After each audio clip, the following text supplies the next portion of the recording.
জানতাম যদি তোমার বিড়ি কচু পাতার পানি তবে কি আকুল হারাইয়া হইতাম অপমানি গো আমি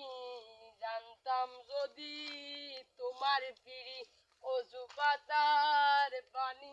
তবে কি আকুল হারাইয়া হইতাম